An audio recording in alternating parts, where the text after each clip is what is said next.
back, everyone. I hope you all are doing well. My name is Chaos Cook, and today I am bringing you all a new episode of Click Chat, an interview series where we talk with professional musicians from around the world. Today we are bringing Mrs. Capathia Jenkins, an internationally acclaimed singer who has performed in the world's premier venues. With extensive dialogue on her musical experience and how classical music has played into her journey as a singer, this is sure to be a riveting interview. I hope you all enjoy this video, and as always, don't forget to like and subscribe. I'm Chaos. And my name is Caitlin. Yeah. Chaos and Caitlin. Yeah. Okay, got it.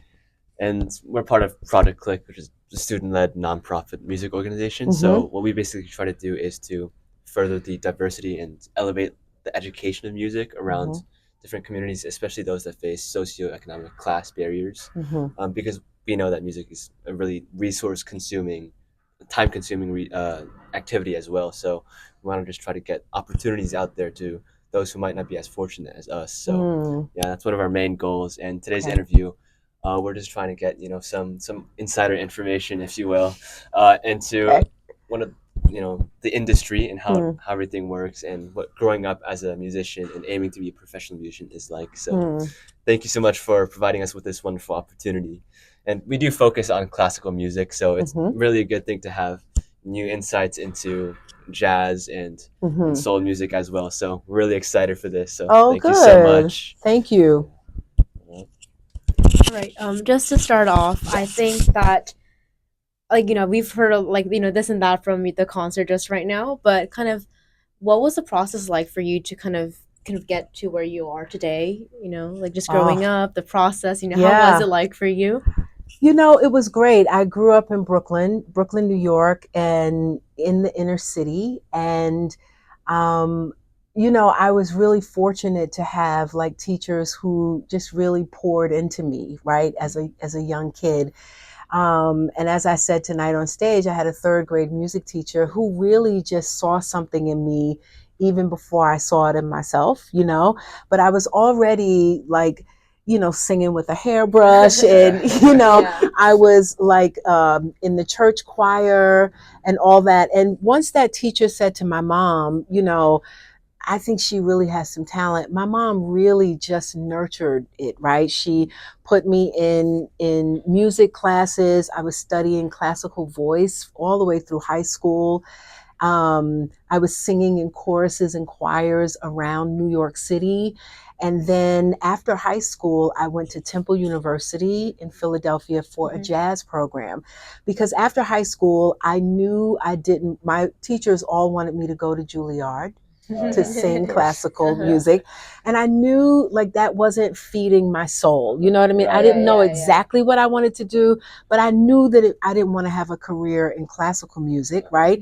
So I went to Temple for a jazz program. And at Temple is where I started to listen to people like Ella Fitzgerald and Sarah Vaughan and Frank Sinatra, right? Listening to the Great American Songbook.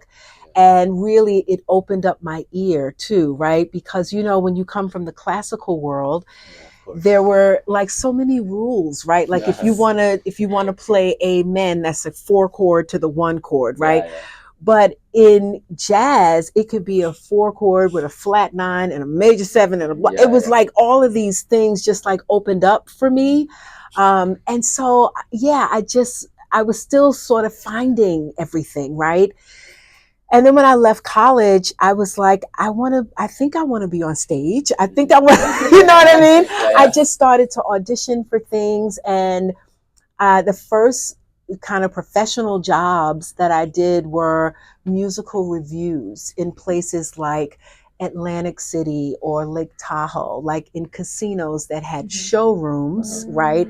But they did shows, I would be the singer, So I did that. And then finally I was like, do I have what it takes to do musical theater? I don't know. I have to go back to New York. I have to go back home and start auditioning. And I started auditioning.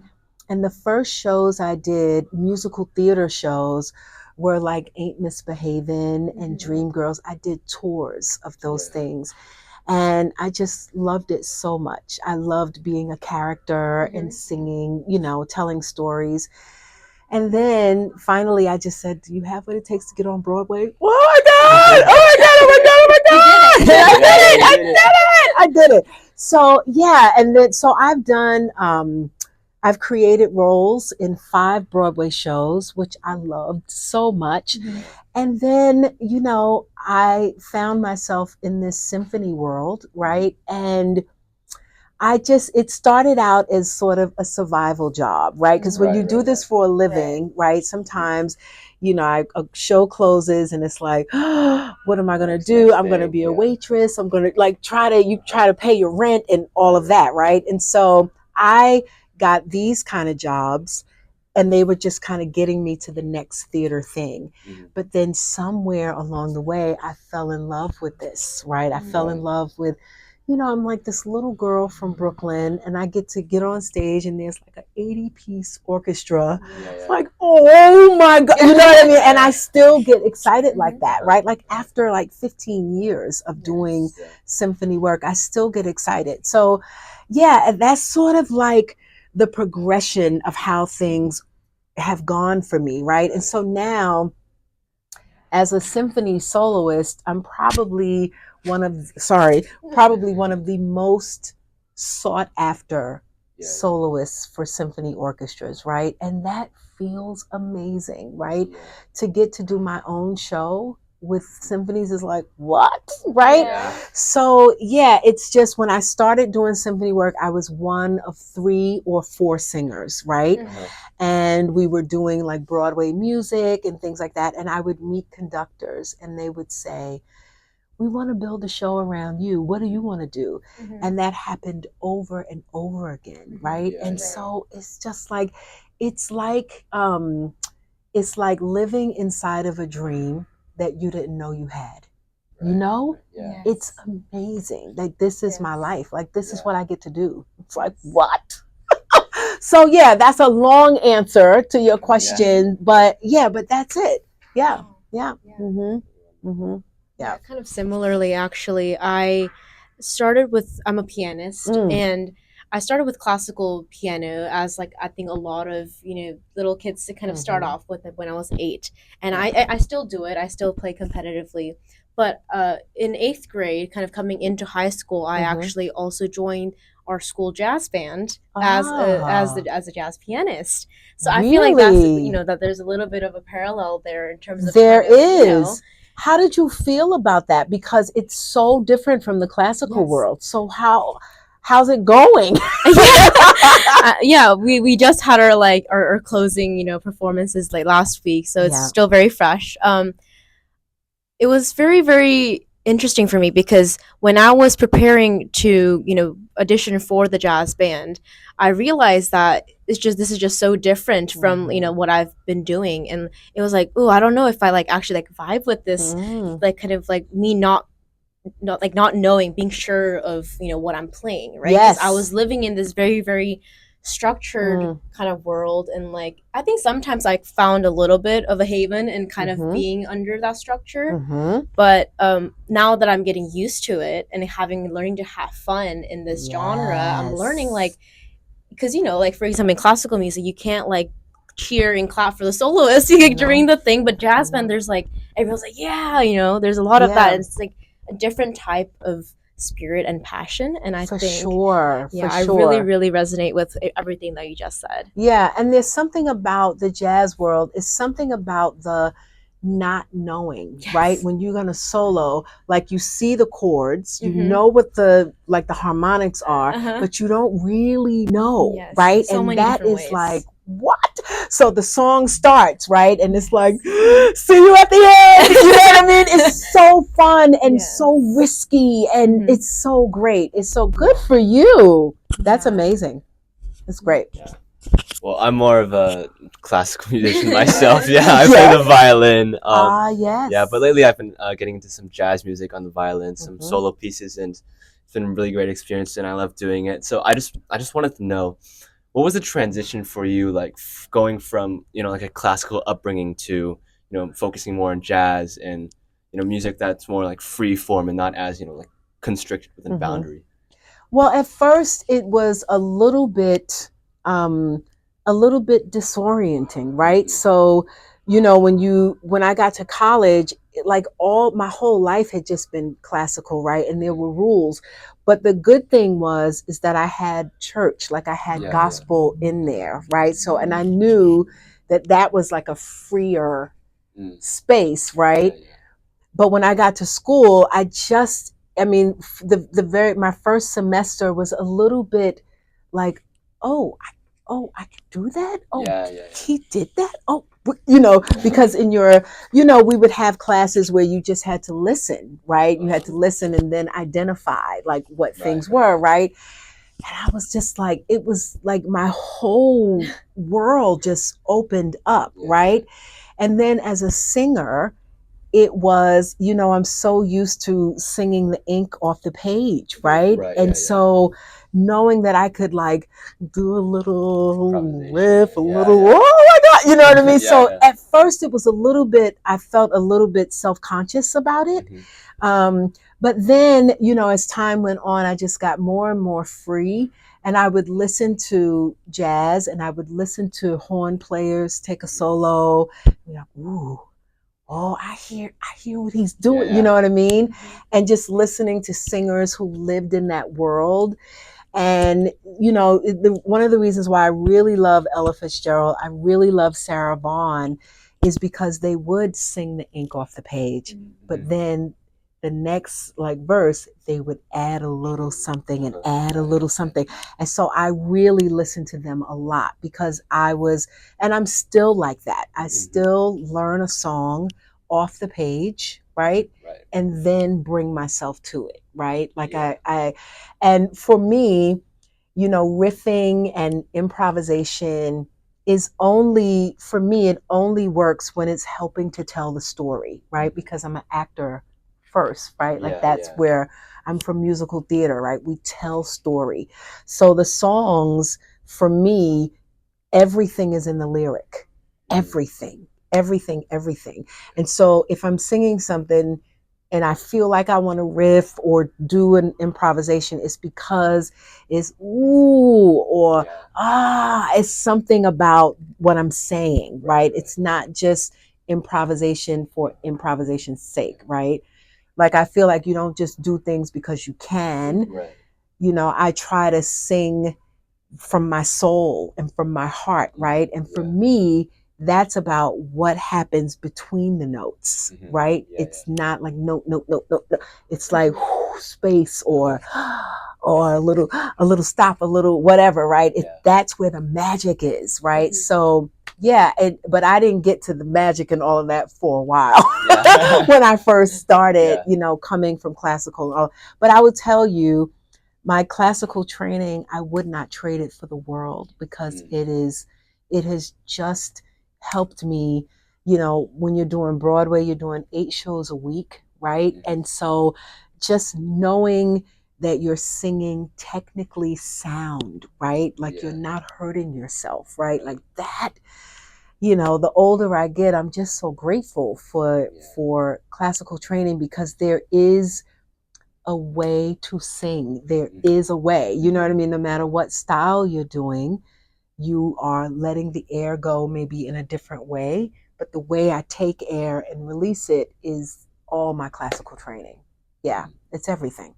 Yeah, that's really interesting. I mean, I don't know too much about singing myself, but I can relate to the part where you said about, like both like the preservation of, your voice as well as the improvisation part. Because when I'm in lessons, like even with like more generally like strict music like Bach or something like that, like there are repeats sometimes and pieces and like sonatas or whatever. And like first time through, I'll just play it straight, like you said, like the music says. And then second time through, of course, I can like add some little things here and there. And then sometimes like my teacher tells me to add, I don't know, maybe like a slide or like remove a little like ornament or something. And then it feels a little stiff sometimes, but then other times like I just feel something click. And then when I add something new and different, it just feels great, like really gratifying and satisfying. So yeah, I can really relate to that. So it really is interesting how, just adding one little thing just for yourself just changes everything. Right? It's good. It's like bringing your heart to it. It's good. Really good. And just to kind of bring light onto the kind of music that you were trying to share with us today, like soul music, like now we're talking about jazz too. And, being in the jazz band, for example, like Sir Duke, like that is something that I'm familiar with. We does do a lot of like Count Basie, Mingus, Thad Jones. Yes.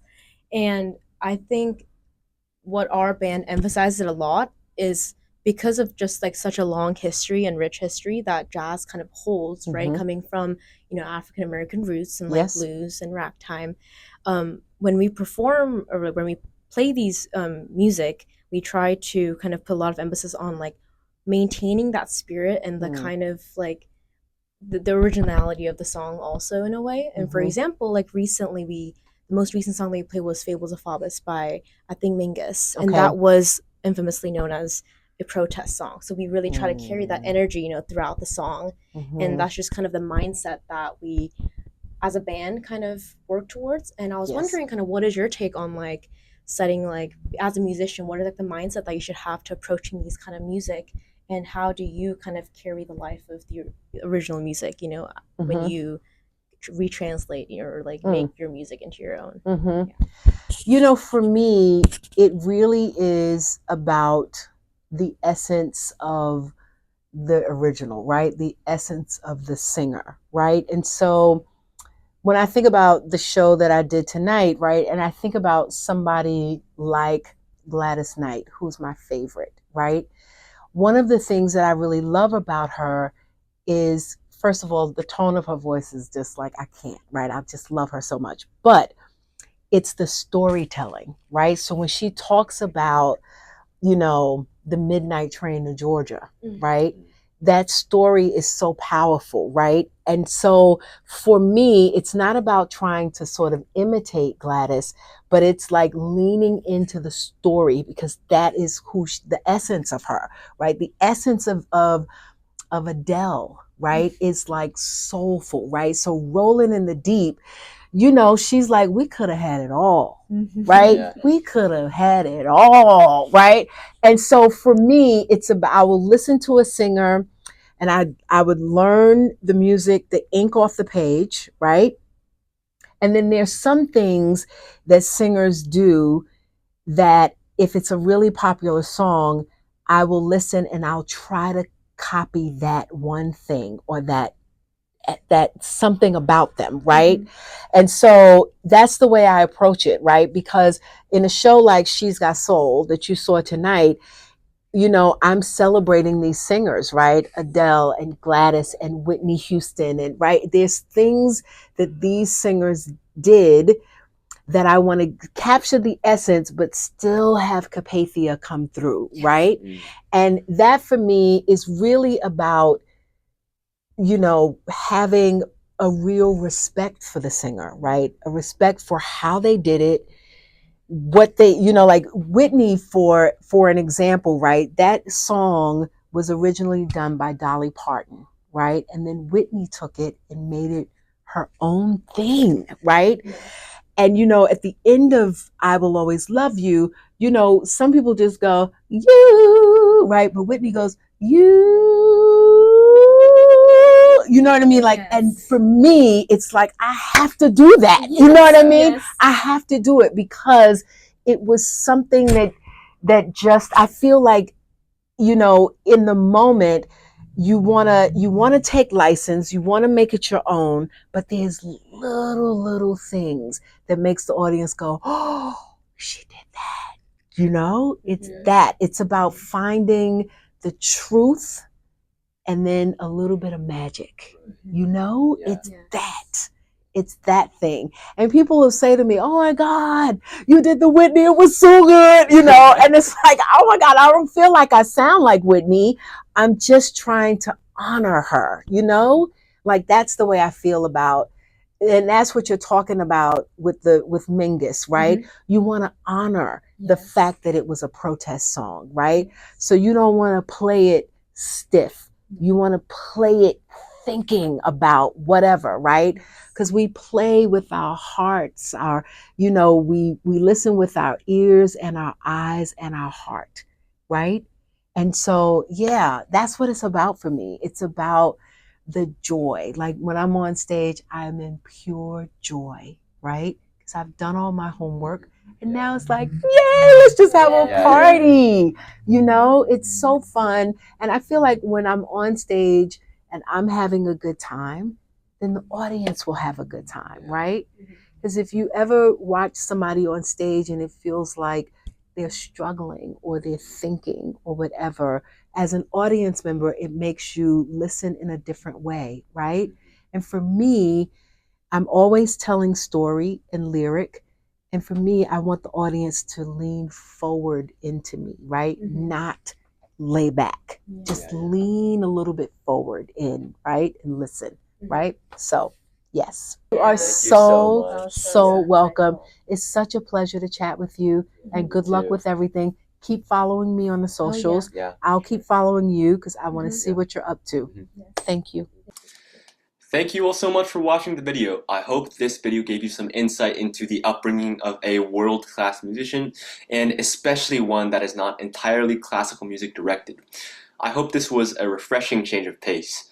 If you'd like to learn more about Mrs. Jenkins, she has her own website. Just search her name up. As always, thank you very much for tuning in, and make sure to check back in on our next video for more musical content. See you all next time.